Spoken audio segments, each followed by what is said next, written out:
Welcome back to the Grand Slam channel. It's currently 2 a.m. Pacific time. MLB opening day is finally here. We got a full slate.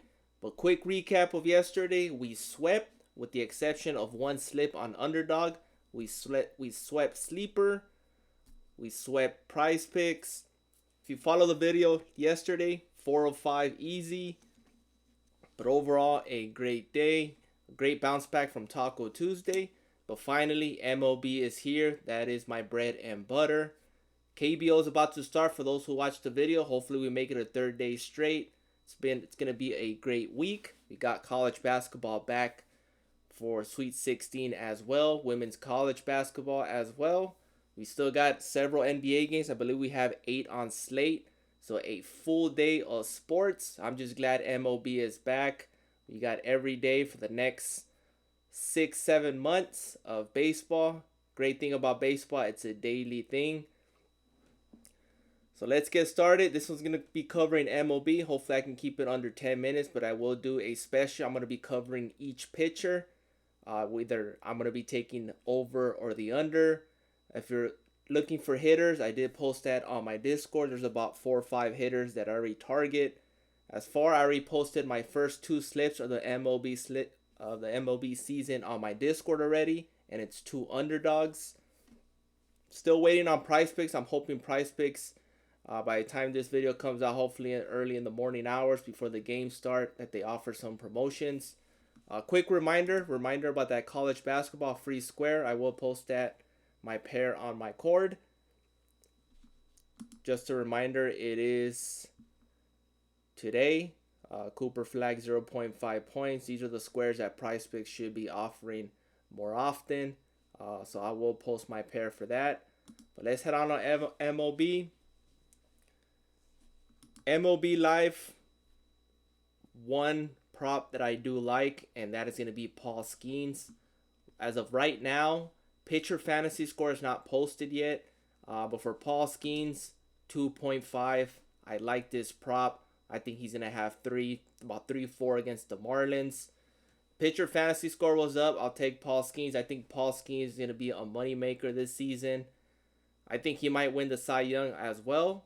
But as for his full game props, I believe he's at 7 strikeouts.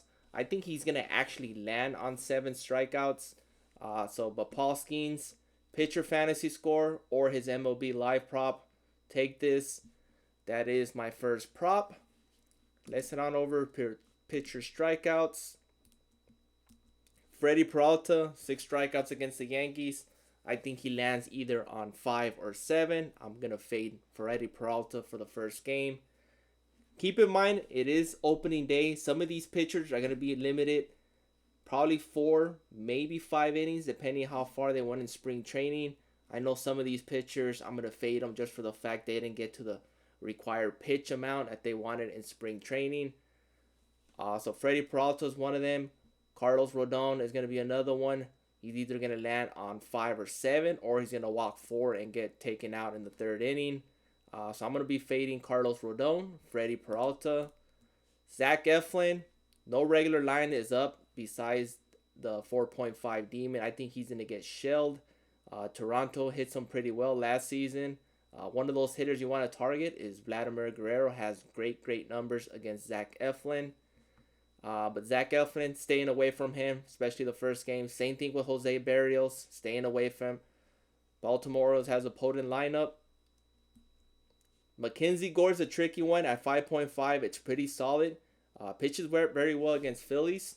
If anything, I'll be taking the over on that, but it's not my favorite prop, or at least to put on one of my slips. Maybe a Gobby, but it's 5.5. It's solid to take over. Zach Wheeler's going to be tricky. I think you get him at 5.5 on other platforms. I think he's going to land on 6, so it's a push here on price picks. But I honestly like Paul Skeens. I think he lands on his strikeouts. So for Wheeler, I think he lands on 6. Washington doesn't strike out as much. I believe last season, Zach Wheeler usually pushed against the Nationals. So for Zach Wheeler, if you can take the over, but if you can find the line at 5.5, take the over. But I think he lands on 6. So I'll fade him. Gary Crochet, I took him on underdog at 5.5. I lowered the line. I think he lands on 7, or he can go double digits in his first game against the Rangers. He's the ace for the Boston Red Sox. He had a great spring training. I believe he had like 6 to 8 strikeouts in like 3-4 innings. I think he's going to get pushed to 5 innings in this one. But I think he can go over 7 strikeouts. But I'm just going to stay away from him. But I did lower the line. You can lower the line on Sleeper, Underdog, and Chalkboard. But right here on Price Picks, I think he lands on 7. Or you can take his Gobby. I'm definitely going to be taking his Gobby at 5.5. Next up, Nathan Eovaldi. I'm going to fade him. I think he lands on 5 strikeouts. So I'm going to fade him. Clay Holmes. It's going to be a tricky one. Right now, they believe they did take off his regular line. Nope, it's up there. Clay Holmes. Definitely taking Clay Holmes. I took him on Underdog at 3.5. I still like him on Price Picks. Could be play of the day and could be one of those players that can cash you out through the season. He's a reliever turned into a starter, but he does have strikeout stuff. Had a very great spring. So I'll be taking Clay Holmes, pitcher strikeouts. It might be one of my play of the day for today. So Clay Holmes, 4 strikeouts, taking the over, definitely. Framber Valdez, I think he lands on 6. Paul Skeens, like I mentioned, he lands on 7. I'm going to be taking his MLB live prop. You can also look into his fantasy score. I think he's going to have a Cy Young season. Or you can always go with his Gavi at 5.5. Love that for him. Sandy Alcantara coming back from Tommy John surgery. I mean, he's an ace for the Marlins. He's a stud. But first game back, I think he's going to be limited on maybe 3, maybe 4 innings. So 5 strikeouts. I'm just going to fade him. If he was fully healthy, I mean, this is a long shot easy.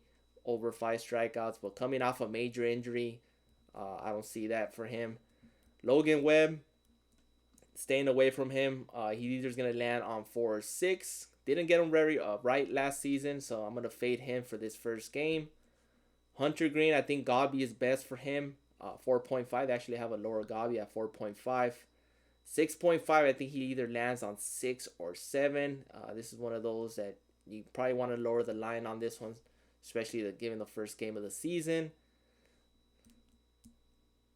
Sean Burke, staying away from him. I think he gets shelled. I think Angels should have a pretty good first half of the season. Kikuchi, he made some coin for me last season. He's at, what is that, 5.5? Where's his regular line? They don't even have his regular line up yet, so you might have to target one of his Gobbies. His 4.5 Gobby will probably be best. Cole Reagans, 5.5, definitely taking the over on that. I think he lands on 6, possibly gets 7 strikeouts against the Guardians. Last season, the Guardians were one of those teams who didn't strike out as much, but it is opening day. These batters are going to be rusty. Cole Reagans had a great spring, so 5.5, definitely taking the over. Tanner Bybee, fading this one for the first game back. A lot of the Royals players, particularly Salvador and Pasquantino, have good numbers against Bybee, so I'm fading Bybee. Chris Sale, Cy Young, 5.5, definitely taking the over on that. They have a 3.5 Gabi. I mean, that's a free square, basically. But 5.5, I think he goes well over. I think he has about 7-8 strikeouts against the Padres. Michael King, I think Gabi will be at best. But right now at 5, I think this might push. But I do like his Gabi at 3.5. Definitely have exposure on him. But I think he can go over 5 strikeouts. I think he lands on 6. But for some reason, first game of the season, I think he lands on 5. Pablo Lopez was a good strikeout pitcher the past couple of seasons. Going against the Cardinals, I think might take a Gabi in this one at 3.5. His line at 5 strikeouts is solid. Definitely in the middle of the season, this should be a clearly over. Sonny Gray had his last spring training start scratched due to flu symptoms. So I don't think he'll be 100%. I still think he'll pitch 5 innings at least. I just don't think his strikeout numbers will be that high. So I'm going to fade him for the first game of the season. They don't even have a regular line for him. They do have Gobbies. So fading both Lopez and Gray, but make sure you guys target them the next few starts. They are high strikeout pitchers. Blake Snell. Which Blake Snell are we going to get? 3-4 inning guy who walks 4 or 5, or he's going to strike out double digits. He's going to have a heck of a season for the Dodgers. I'm going to fade him for the first start. Might take a Gobby from him at 5.5. Actually, I did take his Gobby on underdog, but I lowered the line at 5.5. So his Gobby will be best here on Price Picks. Schoolball, he goes over. 6 strikeouts, Cy Young Award winner. Justin Steele had 5 strikeouts against the Dodgers. He only pitched like 4 innings. We're talking about the Cy Young here. Tariq Schoolball, I think he gets about 8-9 strikeouts. Goes 5 solid. Should be scoreless. I think Blake Snell and him are going to be a pitcher's duel. It's going to live up to the hype. Scoreless first 5 innings. Schoolball and Snell, double digits, at least for both of them combined in the first 5 innings. Schoolball definitely taking the over on him. Zach Allen, another one I think you should go over on him. I think he lands on 5. But going against the Cubs, I think he gets a 6. But I think for some reason he's going to land on 5. I don't think he had a good spring training. He wasn't fully stretched out.